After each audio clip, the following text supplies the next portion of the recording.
नमस्ते दोस्तों, क्या आप जानते हैं कि एक भारतीय रानी ने पृथ्वीराज चौहान से 14 साल पहले मोहम्मद गौरी को हराया था।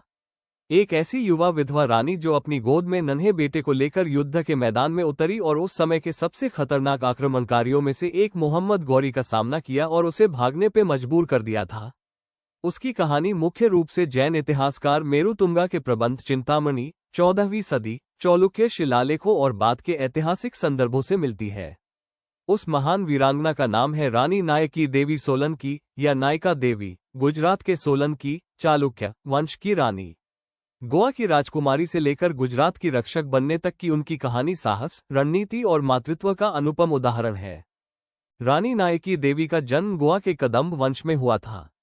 उनके पिता महामंडलेश्वर परमादी, कुछ स्रोतों में चंदेल वंश से भी जोड़ा जाता है, थे।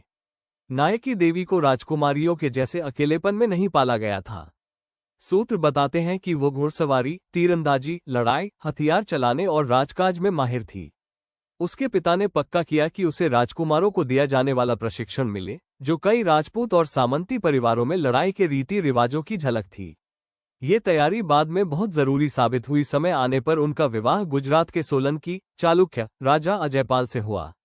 सोलंकी वंश गुजरात का शक्तिशाली राजवंश था, जिसकी राजधानी अनहिलवाड़ा पाटन, आज का पाटन, गुजरात थी।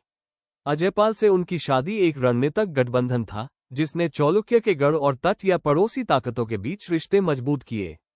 रानी पत्नी के तौर पर उन्होंने शाही घराने को संभाला होगा, दरबारी जिंदगी में हिस्सा लिया होगा और शायद सरकारी मामलों में सलाह दी होगी। इस काल में गुजरात समृद्ध था। रानी की वाव, मोढेरा सूर्य मंदिर जैसी भव्य इमारतें इसी युग की गवाही है। लेकिन राजा अजयपाल का शासन बहुत छोटा रहा। 1175 ईस्वी के आसपास उनका निधन हो गया और गद्दी युवा मूलराज द्वितीय को मिली। मूलराज द्वितीय उस समय अभी शिशु ही थे। ऐसे में अक्सर राज्य में अराजकता फैल जाती है, लेकिन रानी नायकी देवी आगे आए। उन्होंने राजमाता होते हुए राज्य संरक्षक के रूप में पूरे राज्य का भार संभालने का निर्णय लिया। कई भारतीय राजवंशों में सरप्रस्त के तौर पर काम करने वाली विधवा रानी को मर्दों के राज के नियम, जलने वाले अमीरों और बाहरी खतरों से जूझना पड़ता था। शुरुआत में नायकी देवी को भी ठीक ऐसी ही स्थिति का सामना करना पड़ा, लेकिन उन्होंने जल्दी ही राज प्रशासन, कूटनीति और रक्षा की तैयारियों का भार अपने हाथ में ले लिया।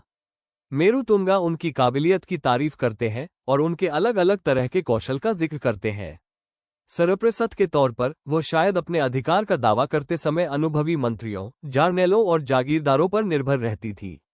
उस समय के प्रारंभिक सिक्कों और शिलालेखों में कभी कभी मूलराज द्वितीय का जिक्र मिलता है, लेकिन बाद की परंपरा में सरप्रस्त मां को अहम और जरूरी फैसलों का श्रेय दिया जाता है। गुजरात की खुशहाली जारी रही, व्यापार फला फूला, मंदिरों का रखरखाव किया गया और सेना भी लड़ाई के लिए तैयार रही। एक मां के तौर पर उनकी भूमिका बहुत भावनात्मक बन गई। राज्य की रक्षा करते हुए अपने छोटे बेटे की रक्षा करने के लिए बहुत ज्यादा निजी त्याग की जरूरत थी।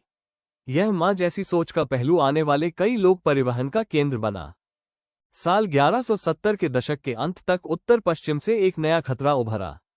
मोहम्मद गौरी, मुइजुद्दीन मोहम्मद बिन साम, ने मुल्तान और उच्च पर कब्जा कर लिया था।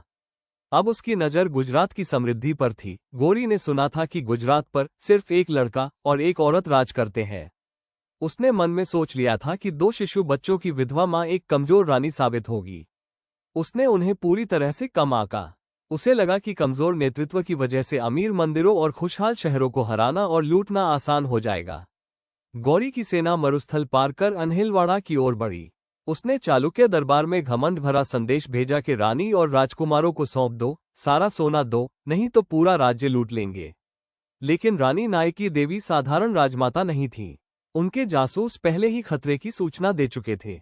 उन्होंने घुटने नहीं टेके, बल्कि पड़ोसी राजपूत सरदारों से गठबंधन किया। नाडोल और जलो के चौहान, कैलहन और कीर्तिपाल, आबू के परमार, धरावश और अन्य स्थानीय सरदार।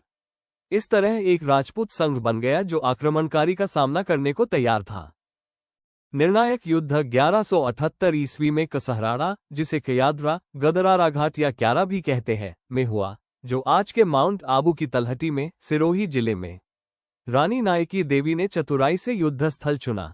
पहाड़ी, ऊबड़ खाबड़ इलाका उनकी स्थानीय सेना के लिए फायदेमंद था, लेकिन गौरी की थकी हारी घुड़सवार सेना के लिए घातक। मेरुतुम की प्रबंध चिंतामणि के अनुसार रानी स्वयं सेना का नेतृत्व करती हुई रणभूमि में उतरी। उन्होंने अपने शिशु पुत्र मूलराज द्वितीय को गोद में या हाथी के हौदे पर बिठाया। एक मां का अपने बच्चे और धर्म की रक्षा के लिए युद्ध में उतरना एक ऐसा दृश्य था जो राजपूत और गुजराती लोककथाओं में अमर हो गया। सोलंकी सेना और सहयोगी राजपूतों ने हाथियों और वीर योद्धाओं के साथ जोरदार जवाबी हमला किया। युद्ध भयंकर था। फारसी इतिहासकार फिरिश्ता ने लिखा कि गुजरात की सेना ने गौरी की फौज को बड़ी कत्लेआम के साथ हरा दिया गया। गौरी स्वयं किसी तरह जान बचाकर भाग निकला। सुंधा शिलालेख और भीमदेव द्वितीय के समय के अभिलेखों में भी इस विजय का गर्व से उल्लेख है। एक स्त्री ने भी हम्मीर गौरी को आसानी से जीत लिया। ये जीत सिर्फ सैन्य नहीं बल्कि मनोवैज्ञानिक भी थी।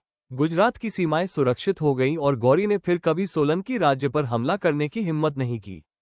इस जीत के बाद नायकी देवी ने मूलराज द्वितीय के नाबालिग होने के दौरान राज्य का मार्गदर्शन करना जारी रखा। प्रशासन को सुधारने पर ध्यान दिया, वफादार जागीरदारों को इनाम दिया, मंदिरों की सुरक्षा बनाए रखी और यह पक्का किया कि व्यापार मार्ग सुरक्षित रहें। चालुक्य न्याय प्रणाली, सिंचाई और सांस्कृतिक सुरक्षा के लिए जाने जाते थे। उनकी सरप्रस्ती ने इन्हें बनाए रखा। मूलराज द्वितीय ने बड़े होने पर कुछ समय तक ही राज किया।